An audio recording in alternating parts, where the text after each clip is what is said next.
Olá, está começando mais um episódio do Hat-Trick, o novo programa de esporte da TV Santa Maria. Meu nome é Pedro Pereira e hoje nós vamos falar sobre o Grenal número 442, que acontece nesta semana, a goleada do Inter de Santa Maria sobre o Monson e os próximos passos na divisão de acesso e também uns palpites sobre a seleção brasileira e a Copa América de 2024. Mas antes, vou apresentar os meus colegas, Lucas Sena e hoje o retorno de Antônio Oliveira.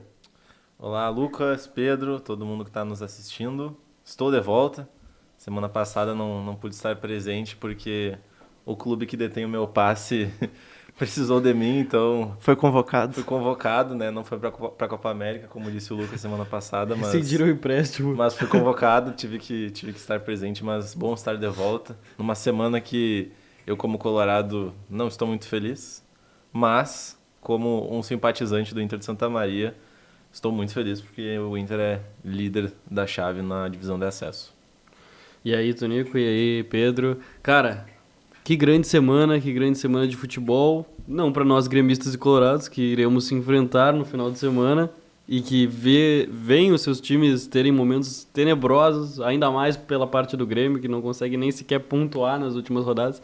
Mas, como bem disse o Antônio, temos o Inter de Santa Maria brilhando na divisão de acesso, que conseguiu 4 pontos diante da sensação que era o Monson e agora é líder do Grupo B. Claro, é um grupo que está bem embolado, mas logo mais a gente vai falar mais sobre isso. Mas o momento é de felicidade em Santa Maria e muito pelo que vai vir, né? Porque o Inter SM ainda vai jogar contra as equipes mais fracas fora de casa e poder decidir em casa contra as mais fortes.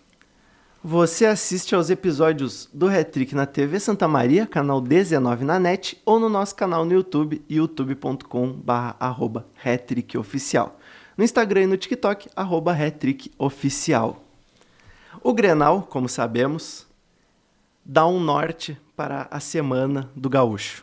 Seja ele envolvido com comunicação, que trabalha com esporte, ou ele só torcedor, né, adepto do Inter e do Grêmio. No momento que gravamos este episódio, quarta-feira, dia 19, pela manhã, o Internacional ocupa a 10ª colocação do Brasileirão com 11 pontos e o Grêmio é o primeiro clube da zona de rebaixamento com apenas 6 pontos. Na semana passada, contando o fim de semana, Internacional empatou em 0-0 com o São Paulo e perdeu para o Vitória, que ainda não tinha vencido, se eu não me engano, por 2-1. E o Grêmio perdeu para o Flamengo e para o Botafogo. Ambos os placares terminaram em 2-1. O final de semana, inclusive, foi ruim para todo o Rio Grande do Sul no que diz respeito ao futebol. Segundo o perfil FUTRS, nenhum clube venceu, independente da divisão. Ele fala isso porque ele é torcedor do Pelotas e, né, porque, enfim... A gente sabe bem. A gente sabe que ele não gosta do Inter de Santa Maria, né, mas... Ele veio nosso aqui... querido abraço aí ao perfil FUTRS, que, enfim, o Inter de Santa Maria vai esperar o Pelotas esse ano. Veio aqui e falou que Santa Maria é no fim do mundo, mas tudo bem, será cobrado alguma hora. É isso aí. Mas eu acho que nenhum time das 4 primeiras divisões venceu esse final de semana. Não venceu. Sim, eu sei. Sim, que ele falou do estado. Só para dar um recado. E o Pelotas tá bem, né? Do Pelotas do FUTRS. É sempre bom reforçar, porque... Cresceu na divisão de acesso, é um time de camisa, time que incomoda, e ele tá correto, que aqui é o fim do mundo. Eu gosto de Santa Maria. É sempre bom lembrar, cheque as informações antes de publicar. Eu gosto de Santa Maria, mas é longe demais de tudo. Tá aí o recado, mas bom, foi um fim de semana ruim para os clubes gaúchos. Meu Ipiranga perdeu por 1-0 para o Remo. Felizmente eu não vi o jogo, e aí eu estou aguardando esse domingo que joga contra o São José para ver os melhores momentos. Mas enfim, vamos falar um pouquinho de Grenal. Cara, a gente estava comentando um pouco antes de começar que deve ser um Grenal feio de ver. Porque além das convocações, né, o Grêmio, por favor, guris, me ajudem. O Grêmio tá sem Soteldo, Vila Sante... É isso. E é isso, por convocação. Diego por Costa convocação é isso, e Diego Costa por lesão. E o Inter tá sem Borré. Meu Deus. O Inter é Borré, o Rocher, Valência. E aí, se contar a lesão, tem o Alan Patrick também, né? E o Vitão vai estar... Ah, não, o Vitão ele é outra coisa. Já fui me enganando. Enfim, vai ser um Grenal bem diferente, bem estranho. Né? E eles não apresentam os melhores futebols. nos últimos tempos. Cara, o que dá pra esperar desse Grenal, vendo tudo isso que tá acontecendo? Eu não quero dizer que vai ser o Grenal mais feio, porque isso daí o campo que vai nos dizer. Vai que, enfim, vira um grande jogo, né? E Grenal é Grenal, Grenal é mas Grenal. levando em conta isso Mas, já. assim, ó, as duas equipes estão meio cambaleando ali na tabela, vai que os dois juntos dão um jogo grande, né? Mas eu acho assim, se a gente analisar o pré, se a gente tira os Grenais aí de Campeonato Gaúcho, porque nos últimos anos a gente teve aí, por exemplo, um Grenal de Campeonato Gaúcho que os dois times foram com as reservas, né? O Grenal, aquele que era o Grenal do Nonato contra o Matheus Henrique, não sei se vocês vão lembrar. É um exemplo disso. A gente teve outras assim, mas de Campeonato Brasileiro, pensando em competições grandes, Campeonato Brasileiro, enfim, até na Libertadores, que os dois se enfrentaram, eu acho que é o Grenal de menor expectativa dos torcedores. Por quê? Além das convocações, e obviamente convocados são os craques, todos ali são titulares, tem lesões muito importantes. O Grêmio perde o seu melhor jogador no momento, que é o Diego Costa. O Inter perde o seu melhor jogador, que é o Alan Patrick. Então, além das convocações, tem essas duas baixas importantes, fora outros lesionados que possam ter. Então, a expectativa ela fica muito mais baixa. E ela também fica mais baixa quando a gente olha para o retrospecto do Grêmio, que é um time que vem de 2 derrotas. Quatro derrotas, né? 3 nessa volta. 3 nessa volta. E o Inter num retrospecto de um empate, onde não finalizou a gol, e um jogo que perde pro Vitória, enfim, que era o Lanterna, que apesar do nome ser Vitória, não tinha nenhuma vitória no campeonato. E que é um clube muito sortudo, porque pega o Atlético Mineiro, que vai ir sem Hulk e sem Paulinho. Eu acho importante destacar que, enfim, tem esse lado também. Tem isso aí também, mas assim, era jogo pro Inter ganhar, era jogo pro Inter fazer o resultado ali. E até se comemorou o empate contra o São Paulo, porque, não, empatamos com o São Paulo, mas vamos vencer o Vitória. No fim, não venceu. Então, acho que a expectativa ela é baixa, mas o Grenal é um jogo enorme. Pode enfim, nos reservar algumas surpresas. Eu vou ter que concordar em tudo, né? A Caraca, expectativa... tudo. Que chique. Cara, inclusive até a parte do Vitória. Porque aqui, quando tu não tava semana passada, eu falei pro Pedro, cara, eu acho que o Inter vai fazer 4 pontos. Tem que fazer 4 pontos. Era obrigação fazer Mas 4 lógico. pontos. Vai empatar com o São Paulo, mas tem que ganhar do Vitória. Não ganhou. Enfim, fez um só, né? Amém.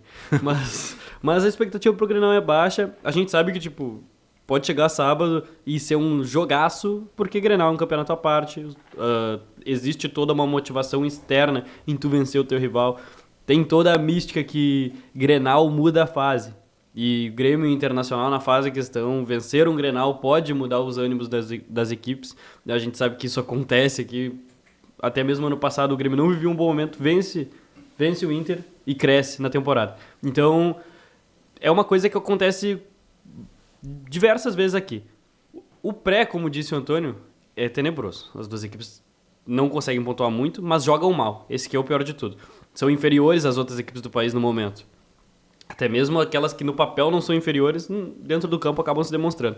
Não é um bom momento para a dupla, mas tudo pode se resolver num Grenal, tanto para Grêmio, tanto para Internacional. Vencer o seu rival é um fator anímico muito grande para voltar a colocar nos trilhos a temporada. É a virada de chave, né? Como o Lucas falou.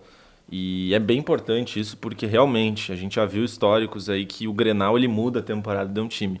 O que não pode acontecer, e que infelizmente vem acontecendo, é os dois times confundirem essa virada de chave com o sucesso da temporada. Porque nos últimos anos, nem Inter nem Grêmio ganharam títulos relevantes, né? Tirando o estadual, enfim, que a galera acaba tirando de lado. Só que tem ano que chega lá no fim do ano, o propósito do Inter é ser campeão brasileiro. Aí o Inter não é campeão brasileiro. Então o ano é do Grêmio. Aí se o Grêmio ganha o Grenal, o ano é mais ainda do Grêmio. Teve ano, o Grêmio foi rebaixado, o ano é do Inter. Só que daí tu olha pra tabela, o Inter foi 12º lugar, se eu não me engano, naquele ano. O Inter penou pra conseguir uma Sul-Americana. Então assim, tem esse lado, o Grenal tem que servir como virada de chave pros dois times. É um novo momento, enfim, engrandece o time. Mas eles não podem confundir também com essa situação do conforto. Ganhei Grenal, tá de boa, sabe? E levando, porque no fim das contas, nos últimos anos, o título da dupla Grenal é vencer o Grenal. Não tem mais nada além disso. Nos 2 últimos jogos que eu comentei, as 2 derrotas por 2-1 do Grêmio, o Renato escalou 2 goleiros. Então, no primeiro jogo contra o Flamengo foi o Rafael Cabral, no segundo foi o Kaique. Inclusive, o gol contra o Flamengo foi marcado pelo Edenilson e contra o Botafogo foi marcado pelo Gustavo Nunes. Hoje, nessa quarta-feira à noite, o Grêmio tem a chance de se reerguer um pouquinho, né? Porque, enfim, tá numa situação complicada contra o Fortaleza às 8 da noite na Arena Castelão. O Galdino tá suspenso, Duqueiroz e Carvalho estão pendurados e, mais importante, o Fortaleza tomou 5-0 do Cuiabá. E não vive um bom momento. Isso é coisa. Ganhou a Copa do Nordeste e parou de jogar. Cuiabá, que não tinha feito nenhum gol no Campeonato Brasileiro em 2 jogos, fez 9, 10? Porque ganhou de 5-1 de quem? Do Criciúma. Do Criciúma. Foi 5-2, eu acho. Um jogo esquecido, que foi no meio da semana, do nada. Assim, do nada atrasado. a gente viu, tava lá o placar. E aí depois tomou 5, que são equipes inferiores ao Fortaleza. Que, enfim, vem fazendo um projeto constante. Cara, o que esse 5-0 que o Fortaleza tomou significa? Como que eles chegam pro jogo contra o Grêmio? Impacta. Impacta no mental, impacta no anímico. Cara, tu tomar um 5-0 é tu questionar o que tu tá fazendo dentro de campo, como tática, como time. O que ele ia falar é tu questionar o que tu tá fazendo da tua vida. Significa que o que tu tá fazendo tá dando errado. 100% errado. Então, se tu toma um 5-0... Claro, eu vou descartar por enquanto a possibilidade do Cuiabá ter descoberto o futebol 2 e tá aplicando ele no Campeonato Brasileiro. Porque, cara, todo mundo dava o Cuiabá como uma equipe que ia cair pelas primeiras rodadas. E aí o Cuiabá faz 10 gols em 2 jogos. Então talvez não seja tão por ali, mas do lado anímico do Fortaleza com certeza tá isso. O que a gente tá fazendo tá errado, a gente tem que recomeçar. Porque nenhum time que toma 5-0 pra uma equipe que em teoria no papel é inferior a si, pensa que tá tudo bem. Eu acho que essa é a cabeça deles hoje. Tipo, enfrentamos uma equipe inferior e a gente tomou 5-0. Tem que mudar. Não, eu concordo. Eu acho que o Fortaleza, de certa forma, é um time que nos últimos anos se destacou muito por essa mentalidade da diretoria, né? De apostar no Vojvoda. Já tinha um trabalho muito legal com o Rogério Ceni antes. Tem contratações bastante criativas também, jogadores que passam despercebidos pelo eixo Rio-São Paulo, pelo Rio Grande do Sul, pelos times de Minas.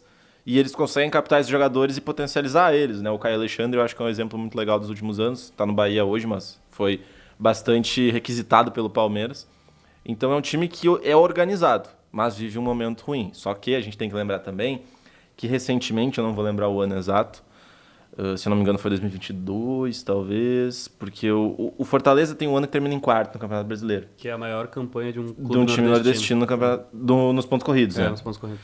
E eu não lembro, acho que foi 21. No ano seguinte, se eu não estou enganado, o Fortaleza termina o primeiro turno... Em 19º. Isso. Muito, muito mal. Muito, muito mal. E mantém o Vojvoda. Mantém, vira o turno e, se eu não me engano, o Fortaleza pega a Sul-Americana ou pré-Libertadores, né? E, inclusive, isso se deve que o Fortaleza focou na Libertadores na primeira metade do ano. E daí conseguiu pegar oitavas. Largou o Campeonato Brasileiro mesmo. E no segundo turno teve a terceira melhor campanha do segundo turno e levou o time até pra Libertadores. Então, assim, é um time que tem reação. Tem reação. Tem como, sabe? Não dá pro Grêmio achar que, enfim, tá resolvido, até porque é um time que vai jogar dentro de casa e a torcida do Fortaleza é uma das que mais apoia no futebol brasileiro, né? Então, é um jogo difícil, claro que impacta o 5-0, mas o Grêmio tem que ficar de olho, porque é um time que, assim como o Grêmio, tá precisando da resposta pro seu torcedor. Eu ia falar exatamente isso. Até porque o Grêmio tá tão mal quanto. Na hora de eu começar o programa, eu me confundi um pouco com o Vitão, porque hoje o Inter também joga contra o Corinthians, às 9h30 da noite, no estádio Orlando Scarpelli, do Figueirense. Em Florianópolis, né? Isso. No continente. No continente. Não na ilha. É. Tá aí.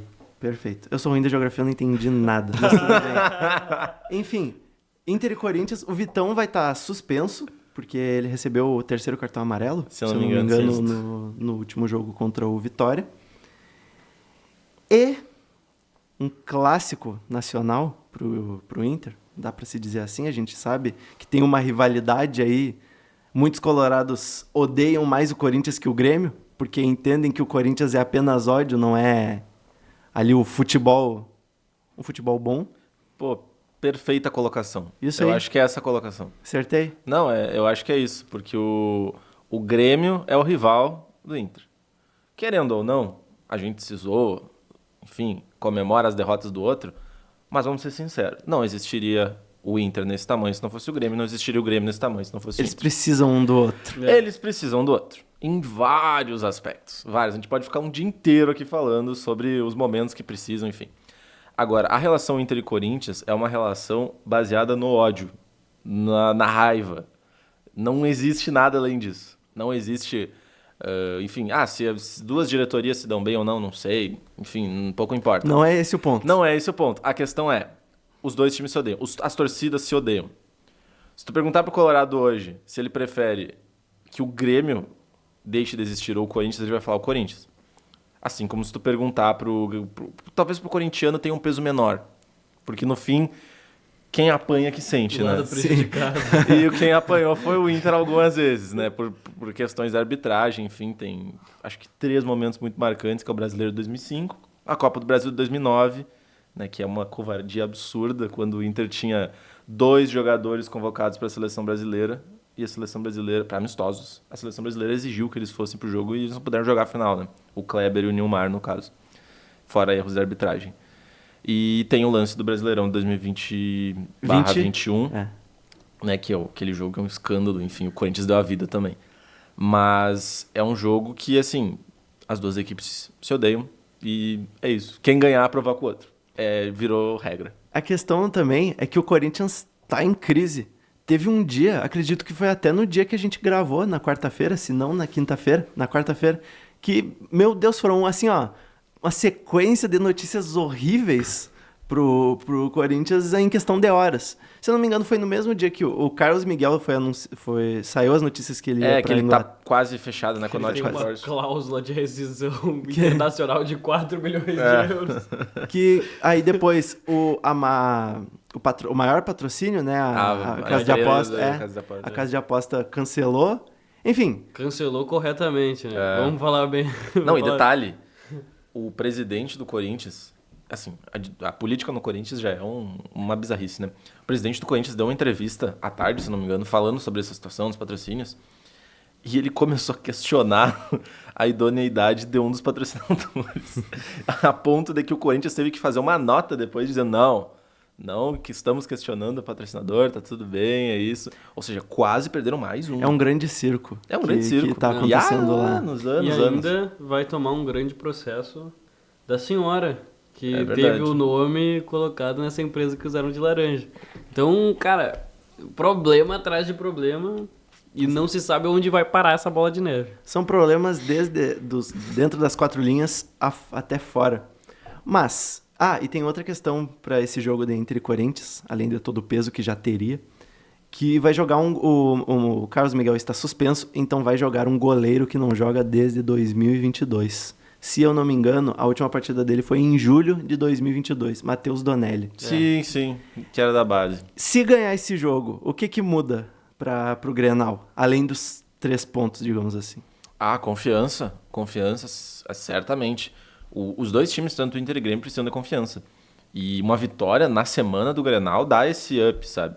Tu permite o técnico, por exemplo, testar jogadores hoje, deu certo, repete pro Grenal. O estilo de jogo deu certo, repete pro Grenal. O jogador que não tá muito feliz ali, não tá muito no ambiente, assim, faz um bom desempenho, esse cara vai ser utilizado, esse cara pode melhorar no Grenal. Então, qualquer jogo que venha antes, né? Enfim, não é porque é o Grenal, mas assim, tem um jogo antes de outro, pode servir como um laboratório pro jogo decisivo ali, né? E eu acho que esse jogo contra o Corinthians é isso. O Inter precisa dar essa resposta. O Inter precisa vencer. Eu imagino que tem um público bom, porque é em Florianópolis, não é muito distante de Porto Alegre, de algumas cidades do Rio Grande do Sul. Tem colorados por lá também. Então acho que a torcida vai se fazer presente. E é um jogo, como eu falei, é pro Inter dar essa resposta. Pro Inter voltar a vencer e começar talvez um momento de regularidade no Campeonato Brasileiro. De manter uma sequência, vencer jogos, fazer pontos importantes, quem sabe ganhar o Grenal agora contra o Grêmio, por que não, sabe? Então é o momento dessa confiança voltar para o Inter. Eu concordo também, tanto para Grêmio quanto para Inter, vencer nesse ponto é fundamental. Claro que, como eu disse, eu acredito na mística, que se tu vence o Grenal muda os ares do clube, mas para vencer um Grenal precisa de confiança e isso se passa por ter bons resultados antes do Clássico. E como o Inter e Grêmio não vêm de bons resultados no momento, esta quarta-feira é fundamental. O Grenal acontece no sábado, às 5h30 da tarde, no Estádio Couto Pereira, né? Como que vocês projetam essa questão do estádio? Porque tem sido casa do Grêmio, né? O Inter nem chegou, não jogou lá nessa retomada. Não, né? Então, tem sido casa do Grêmio, é muito lembrado como parecido com o Olímpico Monumental, mas a gente sabe que também tem colorados em Curitiba e nessas outras, na região sul, nos outros estados. Como é que vocês projetam essa questão do público? E, por favor, já deem os seus palpites para o Grenal. Acredito eu que o Grêmio vai jogar em casa no quesito apoio da torcida, né? Não adaptabilidade, que, como a gente já debateu aqui, é algo que muda de estádio para estádio. Sim. Nunca se sente 100% em casa, mas apoio da torcida vai ter. Acredito eu que mais de 28 mil pessoas, no estádio que teve como público máximo 32 mil esse ano. O Grêmio deve ter a primeira, a segunda, terceira, a quarta, todas os maiores públicos do estádio. Pois é, mas acredito que nesse quesito o Grêmio deve jogar em casa sim. Abriu as vendas ontem para sócios, inclusive já vendeu bastante, então acredito que sim, o Grêmio deve lotar o seu espaço dentro do Couto Pereira. Palpite pro Grenal? 2-1. 2-1 é placar de Grenal pro Grêmio, né? Eu acho que assim, pelo Grêmio jogar em casa é muito mais favorável pro Grêmio, né? Principalmente essa parte do torcedor, vai ter muito mais torcida do Grêmio lá, mas eu acho que a torcida do Inter vai se fazer presente também. A gente sabe como o Grenal tem colorados em Curitiba. Tem colorados e quem não é vai ir. A verdade é essa. O Grenal mobiliza, as pessoas vão, onde for. Claro, não tô falando que se o Grenal for no Nordeste, no Norte, em locais muito longe, aí não, né? Mas assim, é na região Sul, tem condição daí, eu acho que vai ter público. Vai ter um público legal e sempre lota o setor visitante, tem um grande público no setor do time da casa. Eu acho que o setor do Inter, por exemplo, deve lotar. O do Grêmio, se não lotar, vai ficar perto disso. E quanto ao jogo, eu vou apostar no clássico placar do Grenal, que é 1-1. 1-1. 1-1. Pode ser que eu mude de ideia amanhã, baseado nos jogos de hoje. Agora, hoje, o que eu vejo hoje, 1-1. Eu queria muito apostar em um empate. Eu ia falar 1-1, mas eu não quero manter o mesmo placar. 2-2 não vai acontecer. E eu tenho uma informação não vai ter 4 gols esse jogo. É a cara do Inter tomar um gol do Gustavo Nunes. É a cara do Inter. Escutem bem, é a cara do Inter tomar um gol do Gustavo Nunes. Eu acho que vai ser 2-1 pro Inter. Porque, querendo ou não, tem um elenco mais ali potente. Gols de quem? Do Inter? Não, do jogo. Vamos lá, os gols do jogo. Do Alar, o Alar deve jogar, né? Se eu não me engano, sim. Não, acho que ele não tá com nenhum problema. Um do Alário, um do Fernando e do Grêmio, Gustavo Nunes. Cara, o Grêmio vai abrir o placar com o Gustavo Nunes. O Inter vai empatar com o Wesley, que tá suspenso pra esse jogo. Não, tá pendurado. Não pode levar cartão amarelo hoje. Então... Pra fazer a boa. Pra fazer a boa. Vai empatar com o Wesley e o Grêmio vai ganhar com um gol de cabeça do Rodrigo Eli.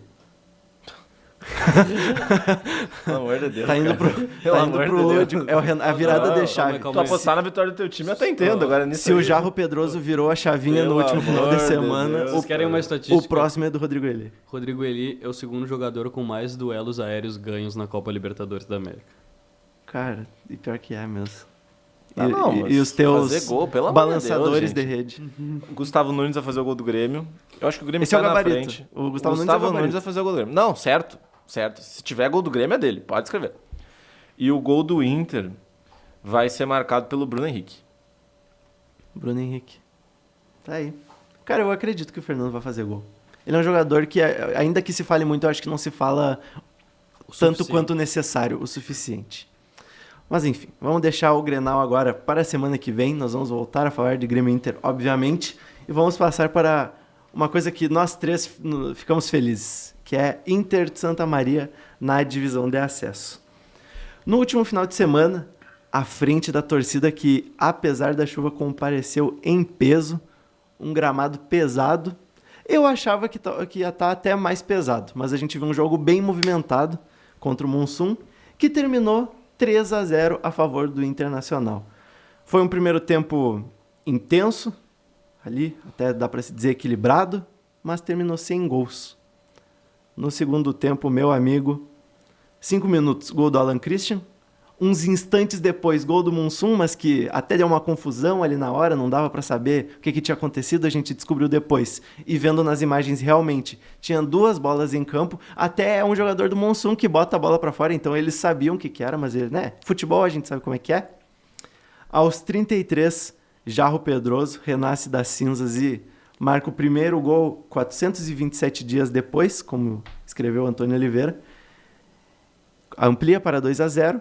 Nossa, o estádio foi a loucura. Foguete, bebida, foi gritaria. Tomamos muita cerveja nas costas. Muita cerveja ali do campo. Aos 42, Jean Roberto, para fechar com chave de ouro, manda ali uma bomba de fora da rede, confirma o 3-0. Mas é importante destacar, o goleiro Copete também foi bem importante para essa vitória, que ele, enfim, fez boas defesas segurou as pontas. Proibiu que o Inter tomasse gols. Teve alguns ali que foi tudo nas costas dele. Com o resultado, Inter de Santa Maria, líder da chave. Por quê? O segundo colocado, Pelotas, e o terceiro colocado, Munsum, têm a mesma pontuação, 14 pontos. Mas o Inter de Santa Maria fica à frente do Pelotas pelos gols assinalados, porque ele empata no saldo de gols, e fica à frente do Munsum pelo saldo de gols, ainda que tenha a mesma quantidade de gols assinalados. Vale destacar também que o Munsum tem um jogo a menos contra o Aimoré, que eu acredito que talvez ganhe, pode empatar, mas talvez ganhe. Mas enfim, azar é o deles, quando acontecer a gente comenta. Que jogo, hein? A gente comentou, né? O Lucas, o Antônio não tava. A gente comentou que seria um jogo complicado. A gente eles tinham empatado. Foi empate em 1-1, né? O jogo lá no Sesc Protásio Alves. Cara, foi um jogo surpreendente.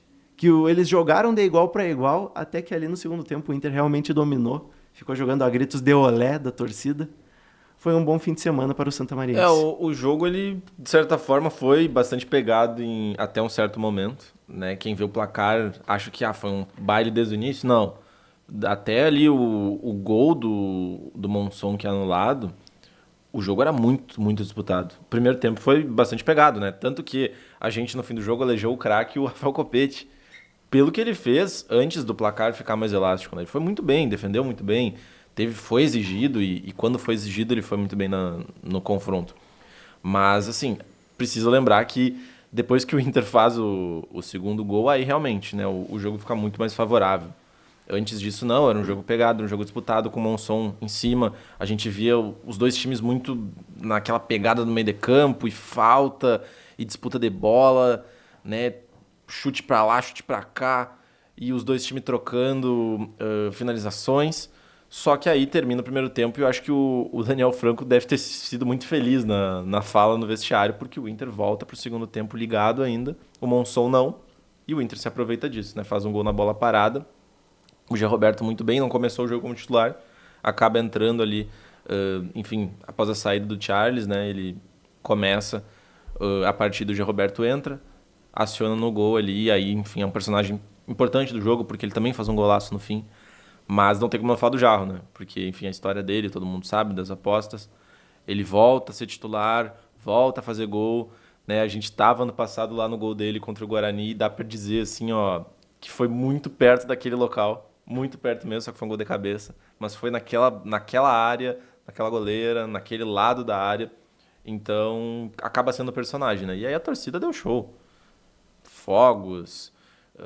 todo mundo gritando, ele chovendo emocionado. Muito. Nossa, assim, cara, choveu muito. O campo tava um lodo, mas o torcedor tava lá e, enfim, fez valer o resultado, que é talvez aí o grande resultado do Inter de Santa Maria na temporada, com certeza, mas nos últimos anos talvez, porque pode marcar aí uma virada de chave importante. O presidente Pedro La Paz falou que a virada foi contra o São Gabriel, mas agora, quem sabe, o Inter possa confirmar mesmo o primeiro lugar da chave, né? Sem dúvida alguma, foi a grande vitória da temporada, digamos assim, ainda mais se vier a concretizar esse sucesso em ir para os mata-matas, que não vai a 5 temporadas, em conquistar o tão sonhado acesso, vai passar, claro, na mente do torcedor esse 3-0 debaixo de muita chuva, de um time que no primeiro tempo foi muito aguerrido, porque a gente falou aqui, jogo pegado de oportunidades para os dois lados, mas pegado de porrada também, pegado de carrinho para lá, carrinho para cá. De carniceria mesmo, porque era um jogo com muitas faltas duras. Claro, devido também ao campo molhado, de os caras perderem um pouco o tempo da corrida, mas estava tendo muita falta dura mesmo. O Inter SM volta para o segundo tempo mais ligado e com grandes atuações individuais e também uma grande atuação coletiva, conseguiu abrir o placar através de uma bola parada, mas de um time que atacava muito pelo lado direito do campo, principalmente por causa do bom apoio do Misael, que Foi muito bem no jogo. que usou daquele corredor direito como se fosse a casa dele, porque ele participa da jogada que sofre a falta que sai o gol do Alan Christian, depois faz o cruzamento pro gol do Jair Pedroso. Então, outra peça que foi muito bem nesse jogo, mas o Inter SM sabendo encontrar os caminhos para sair com uma vitória que era gigantesca e que era necessária. Mas vale lembrar, tá ótimo os resultados, tudo, mas é uma tabela que tá muito difícil ainda. A gente falava antes de começar a divisão de acesso que era um grupo muito difícil. Muito difícil. E a gente vê hoje, do líder ao 6º colocado, uma diferença de 3 pontos. É questão de uma derrota e tu tá fora da zona de classificação. Então, é claro, tá vivendo um sonho, venceu por 3-0 o time que era a sensação do campeonato, mas tem que ter muito cuidado. Porque, por exemplo, o Aimoré, que tem um jogo a menos contra o Monson, se vence o Monson, por acaso, empata com 14 pontos também. E tá todo mundo no bolo. Então, o que a gente falava de ser um grupo muito complexo, de muito difícil, tá se mostrando na prática e qualquer deslize nesse segundo turno pode custar caro. E o que a gente pode já pensar? Os próximos 2 jogos, São Gabriel, Lajadense. São Gabriel tem que ganhar. É isso que eu ia falar, não dá pra te fazer isso que fez contra o Monson e chegar contra o São Gabriel na casa deles, que o último jogo deles em casa, inclusive, foi uma derrota pro Pelotas por 1-0, e tu tratar como tratou o jogo no estádio Presidente Vargas, que foi ganhar ali no sufoco com 2 gols do David Batista. Não, é isso aí. Tem que ganhar. E assim, nessa situação que o Inter tá hoje, com 14 pontos, liderando, tá favorável, assim, tem grande chance de passar de fase, o Inter não pode perder pontos fáceis. O que são pontos fáceis nesse momento? 3 pontos contra o São Gabriel, 3 pontos contra o Futebol com Vida. Esses 2 times, assim, ó, tem que ganhar.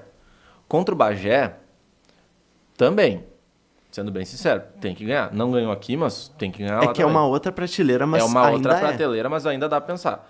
Não tô dizendo que não dá pra ganhar de Lajadense, de Aimoré, enfim. Dá, super dá. Só que esses times são mais acessíveis. Mas, por exemplo, a gente tava falando dos 2 jogos, né? São Gabriel agora, Lajadense em casa depois. O Inter de Santa Maria tem totais condições de vencer o Lajadense em casa. Ainda mais em casa. Então, dá pra fazer 6 pontos nos próximos jogos. Só que tem que botar como prioridade. Porque não dá pra pensar só no futuro, vamos passar, não vamos passar. Não, pensa no agora. Pô, tem 2 jogos nesses próximos 5 dias, talvez. Tem que ganhar os 2. Porque aí fica numa condição muito favorável. Eu acho que o ponto é, jogando diante de São Gabriel e Futebol com Vida, tu tem a obrigação de vencer. Porque tem 6 times competitivos, que estão competindo contigo por 4 vagas. Então aqueles 2 que não estão, tu tem a obrigação. Não é... Exatamente. Não é... pode vencer. Não, tu tem a obrigação de vencer. Porque eles não estão jogando a mesma competição que tu. Bagé, Lajadense, Aimoré, Monson, Pelotas. Claro, aí são finais pros 2 lados. É final pro Inter de Santa Maria, final pro Aimoré, final pro Monson, enfim. Não vai enfrentar mais o Monson, mas enfim. A cada clube que enfrentar que tá nesse bolo vai ser uma final. São Gabriel e Futebol com Vida, não.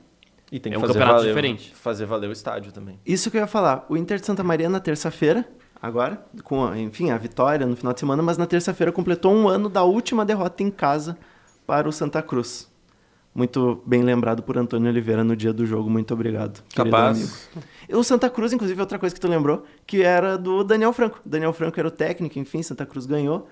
Benhur Pereira saiu, chegou o Márcio Nunes e manteve essa hegemonia na Baixada. Daniel Franco, felizmente, também conseguiu manter até o momento.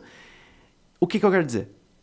Lajadense e Aimoré, que foram os jogos que o Inter de Santa Maria perdeu, aconteceram fora de casa. Perdeu assim, perdeu. Tem tudo para ganhar em casa com o apoio da torcida e confirmar. Óbvio que a obrigação realmente é contra São Gabriel, Futebol com Vida e um pouquinho menos, mas contra Bagé. Agora, tendo o apoio da torcida que não largou a mão, mesmo com a chuva, tem tudo para fazer bons jogos. Ano passado, esses 2 times jogaram na Baixada, o Lajadense pela divisão de acesso, o Aimoré pela Copa FGF. Os dois perderam por 1-0. E eu considero o time desse ano melhor que o time do ano passado. Eu acho que o time desse ano, ele, em material humano, em jogadores, ele é melhor. Só uma coisa, contra o Ajadense no passado era o Benhur Pereira? Contra o Lajadense Sim, era o acho Benhur que era. Pereira. Foi aquele jogo no atrasado. aniversário da Foi no cidade. aniversário. Foi, 17 de maio. Era o Benhur. E contra o Aimoré foi, inclusive, o primeiro jogo do Márcio Nunes no Inter de Santa Maria. Que teve aqueles jogos que ele não pôde comandar, né? Ele já estava anunciado, mas não pôde comandar. O primeiro jogo que ele comanda é contra o Aimoré. E assim, eu acho que o time do Inter de Santa Maria nessa temporada, ele é melhor na questão dos jogadores. E pelos últimos jogos, principalmente contra o Monson, porque lá também o Inter foi muito bem, apesar do empate, dá indícios de que ele é melhor treinado também. Né? Vamos ver se isso vai se confirmar. A gente não achava isso. Eu não achava particularmente isso até os 2 jogos contra o Monson. Na minha opinião, o melhor Inter desses últimos 3 técnicos era o do Márcio Nunes. Agora eu já começo a questionar. Se o do Daniel Franco não é melhor. Porque 2 jogos contra o Monson, fazer 4 pontos, é muito importante, né? É como eu falei, é a virada de chave. É que a gente gosta, eu já passo a palavra, é que a gente gosta, isso é uma coisa que eu vou admitir por todos nós. A gente não gosta de ter respeito pelo Monson. Porque é um clube que não tem torcida. É um clube que Não é de tem empresários, história. não tem história. A gente odeia ter que É o falar nosso que... Manchester City. A gente odeia ter que falar que eles estão melhores que a gente. Por isso que a gente tem tanto um respeito que não é respeito por eles. Mas sim, é uma coisa a se pensar, essa questão do Daniel Dito Franco. isso, se o Monson quiser mandar uma camiseta pra mim, eu não tenho problema nenhum com o Monson. Isso daí, né, enfim, os dois têm, Olha eu esse não cara. tenho. A gente resolve agora. Podem mandar a camiseta pra mim que eu aceito. 3, por favor. 3. Tá, mas vamos lá. Ao ponto. Concordo com o Antônio no ponto que o trabalho do Daniel não era convincente o suficiente até os jogos contra o Monson, mas aí vem muito do que o Pedro de la Páscoa disse pra gente, que contra o São Gabriel vira a chave anímica do grupo. Foi uma virada no final, com o apoio da torcida, que tirou aquele nó da garganta do torcedor e parece que fez com que o time acreditasse. Mas bem, não era muito disso que eu queria falar, só dizendo que eu concordo com o ponto. No meu ver, a peça fundamental para essa classificação do Inter SM se passa pela tabela. O Inter SM tem a tabela mais fácil dentre todos os concorrentes, digamos assim. Todos os jogos, em teoria, mais fáceis, o Inter joga fora de casa. Ou seja, joga as decisões contra quem realmente importa dentro de seus mandos. Bagé, Futebol Convida, e São Gabriel, fora de casa, e joga contra Pelotas, Aimoré e Lajadense, dentro do Presidente Vargas. Acredito que, dentre as possibilidades, é a melhor das possíveis para o Inter de Santa Maria, que, olhando para o futuro, tem um cenário melhor que os adversários. E adversários, digo até mesmo do Monson, que pode somar 17 pontos. O calendário do Inter SM é o melhor daqui até o final da competição. Cara, que análise tu fez agora. Perfeito, gabarito. Ah, que análise essa dos mandos de campo. O Inter de Santa Maria já foi para São Gabriel, mas enfrenta... não, é hoje. Hoje. Quarta-feira. Mas já foi. Foi ontem, foi terça-feira. 7h30 da noite, no estádio Silvio de Faria Correia. Segundo o Diário de Santa Maria, o Wilson Júnior e o William Maranhão não estarão disponíveis, pois estão lesionados. O Hugo também, né? O Hugo, que tá, eu estive no treino ontem, o Hugo, ele fazia um trabalho, aquela corrida em volta do campo enquanto os atletas treinavam, ele e o William Maranhão. O Wilson Júnior não estava nem correndo. Jean Roberto, que não foi titular no último jogo, tende a voltar a ser titular, ainda segundo o Diário de Santa Maria, assim como o Márcio Goiano deve retomar a vaga de Alan Baldi. Ele também estava suspenso no último jogo. Matheus Santana, apesar de retornar, não deve estar entre os titulares. E Jarro deve seguir tendo continuidade. Deve ter sequência. Talvez muito em função dessa questão do Wilson Júnior, nem teria discussão do Jarro não começar. A gente só não sabe muito bem a questão do Charles, né? Que a gente até achou ali no jogo que teve uma concussão, no fim não foi, porque enfim tem toda essa regra nova. Mas esse deve ser o pessoal que vai fazer parte do jogo. Contra o Ajadense, a gente ainda não sabe, a gente vai ter que esperar o jogo contra o São Gabriel, porque muitas coisas podem mudar. Mas eu quero saber de vocês, para a gente botar um ponto final nesse assunto. A gente já concordou que são 3 pontos, tem que ser 3 pontos contra o São Gabriel, mas e contra o Ajadense? Tem que ser 3 pontos. É isso. Perfeito. Tem que ser também. Tem que ser 3 pontos, mas tem Chegar que ter a 20, torcida. Tem, não, óbvio. Mas Lógico, terá. mas vai ter. Mas terá. Eles viram que deu certo a promoção do último jogo. Eu acho que eles não vão perder a oportunidade de... Não digo o mesmo preço, né? Do Pague 1, Leve 2, mas eles vão fazer ingresso promocional pra lotar a Baixada, porque é um momento disso. Não dá pra perder esse time. Ah, vai deixar de ganhar dinheiro, não sei o quê. Cara, pensa no futuro. Pelo amor de Deus. Pelo amor de Deus. Não dá pra perder o time. Não dá. Tem que ser agora. É agora ou nunca, sabe? E outra, vencer esses 2 jogos te coloca lá na tabela com 20 pontos. Que no final do campeonato passado o Inter SM não chegou. Então, E eu acho que o teto meio que pra conseguir o acesso é 21, se eu não tô enganado, por aí. Mas a gente tem que começar a lidar com um teto que vai ser maior esse ano. Sim, Porque, sim. Bem provável. A tabela tá muito, muito apertada no grupo B. Cara, e falando de divisão de acesso, o Glória de Vacaria tá voando, né? Tem que respeitar. E aparentemente o meu Ipiranga vai voltar a ter um rival da região, porque o Passo Fundo também tá mandando bem no grupo A, né? O Passo Fundo é um time que frequentemente está entre os classificados ali no final da divisão de acesso. Chegou a fazer uma copinha muito interessante nesses últimos anos aí com o Michel Wilson Jr. É um time que dá pra ficar de olho, assim, sempre, né? Eu acho um time que simpático. incomoda. Eu não sou muito fã de times com... Eu já vou falar aqui de É novo. verdade, eu concordo contigo. Eu não sou muito fã de times que tem... O nome da cidade. O nome da cidade. Falta criatividade. Aí vão falar, Inter de Santa Maria. É diferente, porque tem o Inter. Agora, São Paulo, Criciúma, enfim, Fortaleza. Eu não sou muito fã, mas isso é bobagem, óbvio. Mas eu até fico feliz, que daí o Ipiranga vai ter mais um time pra ganhar no Campeonato Gaúcho do ano que vem. Não, mas Sem a soberba. Fiquei surpreendido também, porque eu, como adepto não, né? Simpatizante do Glória de Vacaria, Perfeito. os caras, eles começaram esse ano contratando um time novo. Dando exemplo, tipo, não existia um plantel mantido do ano passado. Eles fizeram um plantel do zero e, pelo visto, deu muito certo, né? O time líder isolado do Grupo A, com a melhor campanha da divisão de acesso até agora. Os grandes favoritos do Grupo A, junto com o Passo Fundo. Mas surpreendente mesmo, porque começar um trabalho do zero e chegar à liderança da divisão de acesso é algo bem provável. Eu sempre apostei neles, né? Até porque comigo eles já foram até a Série A do Campeonato Brasileiro. Só pra falar, só pra gente O futebol já manager. terminar esse assunto também, não tirando o mérito do Glória, que faz uma grande campanha e tem tudo aí pra brigar pelo acesso também. Mas, novamente, o Grupo A é muito, mas muito mais fácil que o Grupo B. Assim, ó, E vai muito descarado. sem brincadeira. Os 6 times que brigam pelo Grupo B brigariam tranquilamente no Grupo A pra passar. Eu acho que já tá na hora de, tipo, Tem que rever rever esse quesito localização, enfim, geográfico, e mudar pra potes mesmo, sabe? Digamos que tenham 8 equipes favoritas e 8... Não sei como dizer, mas tipo, por ranqueamento do ano passado, sabe? Os 2 que caíram ficam no pote A, digamos assim, e os 2 que subiram no pote B e pela classificação da divisão de acesso do ano anterior. Fazer mais ou menos nesse esquema. É e daí, bem complicado. um sorteio mesmo, porque por localização o grupo B tá ficando mais forte nos últimos anos. É bem complicado porque, no fim, assim, a justificativa que eles dão é válida, que é a questão financeira, enfim, jogar mais perto. Só que não tem como. Não, nesse sentido, assim, nesse ano não tem como. Ano passado já foi bem, assim, complicado também. Né? Já foi uma coisa, assim, a gente olhar pro grupo B, pô, o grupo A é muito mais fácil. Mas beleza, sabe? Só que esse ano ficou mais ainda, porque sai Guarani e Santa Cruz do grupo do Inter de Santa Maria, beleza, que eram times grandes, mas cai Esportivo, foi pro primeiro, e cai o Aimoré, já vem pra cá.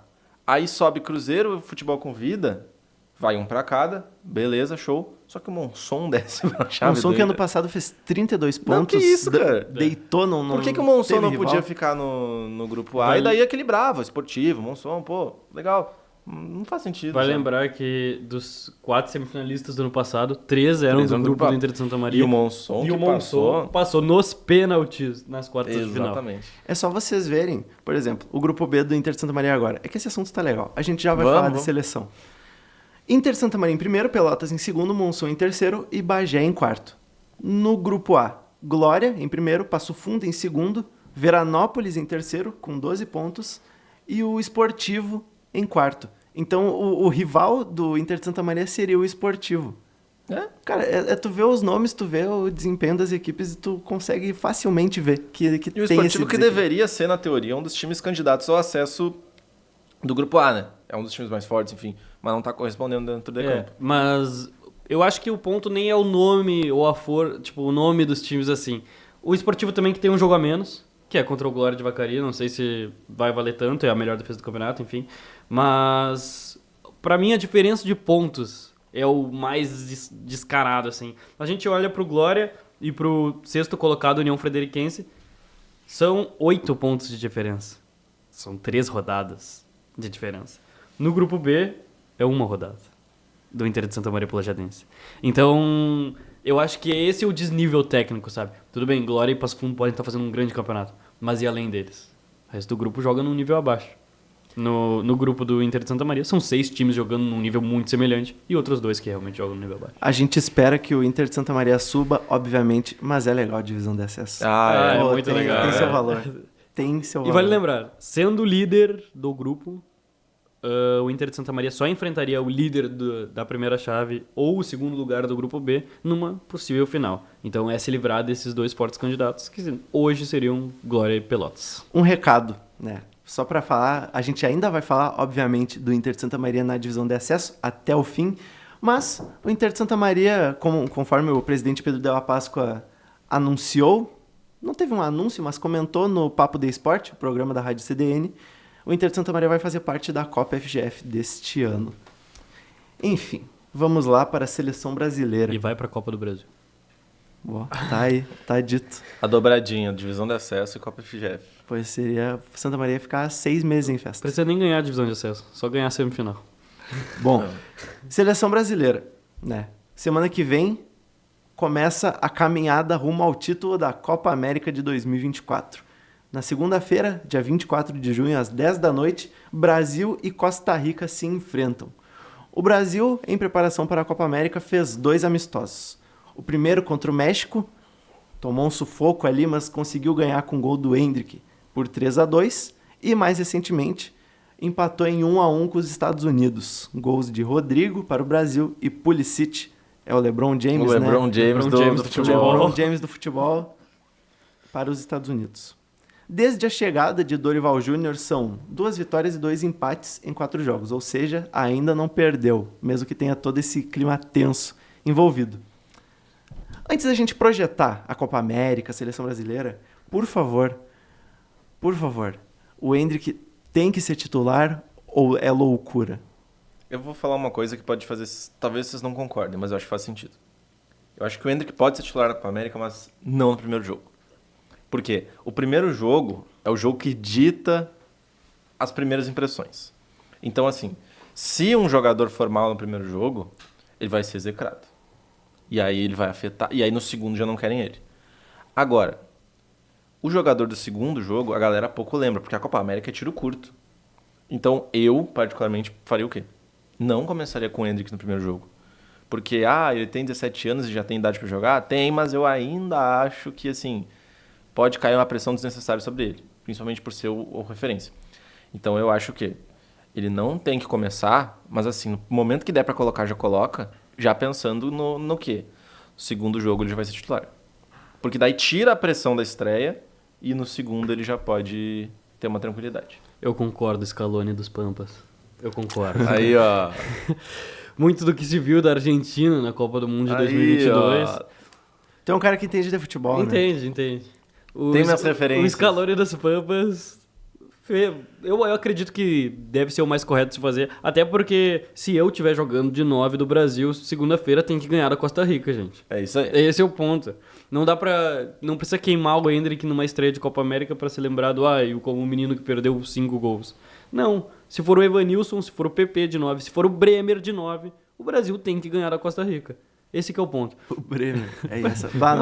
Tá louco, é verdade. Tá certo, é isso? Mas é isso. Se for o Bremer de 9, tem que vencer a Costa Rica, porque é muito superior em todos os setores do campo, em tudo. É muito superior. Tem que vencer a Costa Rica. Então eu concordo com o Scaloni dos Pampas e a gente tem que deixar o nosso menino pra depois, que daí ele vai mudar o campeonato. Mas, é como eu falei, nada impede que durante a competição ele vire titular. E vale deixar claro, tecnicamente falando, ele é o 9 da seleção Exato. brasileira. Tá, perfeito. melhor. Mas isso que eu quero saber. Exato. Aí, tá, ele não vai, eu estou de acordo, mas daí o Evanilson vai pagar o pato? Ou bota o Rodrigo ali, que é um cara mais Eu experiente? não vejo problema em jogar com o Rodrigo e o Vinícius Júnior no ataque. Não vejo problema. Mas, assim, se tiver que jogar com esquema de 3 atacantes ali, por que não dar chance pro Evanilson? Ele é o cara que chegou na teoria, né, com essa posição, enfim, de centroavante. Pode também trazer o Rodrigo para falso 9 e abrir o Rafinha na direita, o Vinícius Júnior na esquerda. Né, eu acho que dá pra... Tem alternativas, sabe? Tem alternativas. Mas é como eu falei, que o Dorival e a comissão estejam atentos ao Endrick, que pensem assim, ó, o Endrick pode ser a nossa referência nos próximos jogos. Só não vamos queimar o guri na largada, que a largada é complicada, né, primeiro jogo. Eu jogaria de Vini, Rodrigo e Savinho. Savinho, é verdade. Ai, Savinho, perfeito. Correria É por verdade. completo. Não vou ficar reclamando, mas E- Rafinha não dá. verdade. E deixa a bola... Que isso, cara? Ele não é ruim. Rafinha não dá. Mas Ele eu, não é ruim. Não nosso, é ruim. Nosso, Bom nosso jogador. irmão gaúcho, mas Bom não dá. jogador. Deixa a bola pra Costa Rica. Quando a gente roubar é correria, correria, correria, correria. E a gente vai ganhar o jogo. O Cara- problema de deixar a bola com a Costa Rica é que eles não vão saber o que fazer também. Cara, é que é isso. A Copa América é muito... É curta mesmo. Porque É. é um jogo contra cada time na fase de grupos. E quem são os rivais do Brasil que tá no grupo D?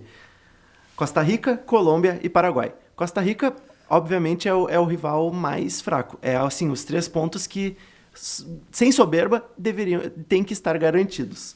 A Colômbia e o Paraguai, a gente muito bem sabe, tem outro peso e tem muitos jogadores do Campeonato Brasileiro. Em Colômbia, por exemplo, tem o Borré, do Internacional, e no Paraguai tem o Vila Sante. Antes de vir aqui para a TV Santa Maria gravar, eu estava conversando com meu pai sobre futebol, e ele, que é gremista, ele falou que ele vai torcer para o Brasil e vai torcer muito para o Equador e para a Colômbia irem o mais longe possível, porque tem jogadores do Internacional e vai gostar muito se o Paraguai cair antes, porque daí o Vila Sante volta antes. É assim, Lucas É Senna? exatamente assim. Que na fase de grupos passe Brasil e Colômbia, o Paraguai caia. Pobre Vila Sante, mas a gente precisa dele. E na Venezuela não precisa se preocupar muito, que a Venezuela vai cair na fase de grupos e o Soteldo vai voltar.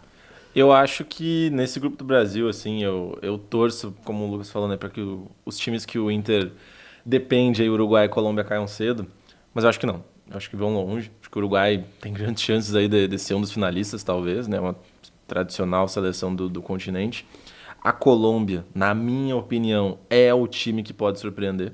Eu tô muito ansioso Porque para ver assim, a Colômbia ó, jogar na Copa vamos ser América. sinceros. Copa América é ou Brasil ou Argentina ou Uruguai. Qualquer coisa que vier depois vai surpreender. Ah, mas A dobradinha do Chile. o Chile... Tá, não, mas ali foi uma surpresa. Era um bom time, era favorito, beleza, mas foi uma surpresa. Porque não é comum o Chile chegar e vencer a Copa América. Eu acho que a Colômbia pode ser a surpresa desse ano. Chegando longe, talvez vencendo, quem sabe. Porque é um time bem entrosado.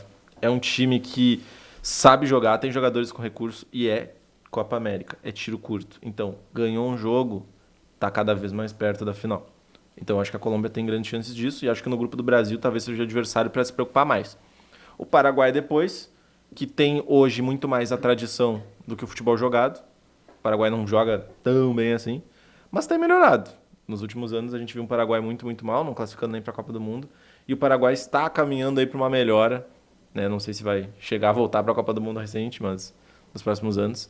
Mas é um time que também que dá para dar uma certa atenção, porque em Copa América já complicou para o Brasil. Né? Agora na de 2000, aqui foi no Brasil até, eu acho, ou antes. 2011 a gente caiu pro Paraguai. 2011 caiu Pênaltis. sim, quando o Mano Menezes, mas teve aquela no Brasil, que o jogo foi na Arena até, que o Brasil ganha nos pênaltis do Paraguai. O Alisson pega um pênalti, inclusive, né, e enfim, era a quartas de final, acho, da Copa América de 2019, que é a Copa América que o Brasil ganha dentro do Maracanã contra o Peru, Sem o Neymar. sem o Neymar. Nas quartas o Brasil passa pelo Paraguai dentro da Arena. Bom, Eu queria dar uma sugestão Por favor. para Comebol e CONCACAF. Que a Copa América seja conjunta e que a gente tenha a nossa Copa do Mundo, assim como os europeus têm a Eurocopa É dele. verdade. Que numa quarta-feira à noite eu possa assistir Brasil e Bahamas. Mas que... Argentina e Curaçao. Exatamente. Uruguai e Guatemala. A gente Nossa. precisa mais disso do que de um campeonato com só 4 grupos e seleções selecionadas. Esse é o pedido. Esse é o meu pedido, que a gente Gabarito. tenha um campeonato que pelo menos tenha 6 grupos aí, 2 classificados, os 4 melhores terceiros, mas que a gente possa ter o prazer de assistir, sei lá, Bolívia e Antigua e Barbuda numa quinta-feira à noite. Feitas as sugestões, estamos chegando ao fim desse episódio. Por favor, guris, muito obrigado por mais essa parceria. Se despeçam, mas vamos apostar, né? Quem vai para a final, quem vence a final e quem que vai ser o craque da Copa América de 2024. Por favor, muito obrigado, parceria. Tamo junto. Copa América de 2024 terá na final Brasil e Argentina. A Argentina será campeã. Não é porque eu quero, mas é porque eu acho que vai acontecer. E o craque da Copa América será Vinícius Júnior. Bom, eu quase acompanho, em quase nada, na verdade. Mas vai ser Brasil e Uruguai. A Argentina vai cair pro Uruguai. E o craque da Copa América vai ser o Rodrigo com o Brasil campeão. Eu acho que vai ser Uruguai e Brasil a final. Esse ano, quero dizer já para os brasileiros, não, nós vamos continuar chorando ainda. E o craque vai ser o goleiro Sérgio Rocher, representante da dupla Grenal. Esporte Clube. Na Que vai fazer final. milagres na final. Bom, é isso. Muito obrigado, guris. Obrigado aí todo mundo que acompanhou. Sigam o Hat-Trick nas redes sociais. Um abraço, até semana que vem. E é isso. Muito obrigado a quem esteve conosco até aqui. Muito obrigado, Antônio. Muito obrigado, Pedro. É sempre uma honra. E até a próxima. Você assiste aos episódios do Hat-Trick na TV Santa Maria, canal 19 na NET, e no nosso canal no YouTube, youtube.com/hattrickoficial. TikTok, Instagram, @hattrickoficial. Muito obrigado, Ademir Lima, que nos acompanhou na técnica, e eu, bobo que sou, esqueci de ler essa parte no roteiro no início, mas nosso parceiro, ficou aí essa quase 1 hora de papo. É isso, nos vemos semana que vem. Até mais.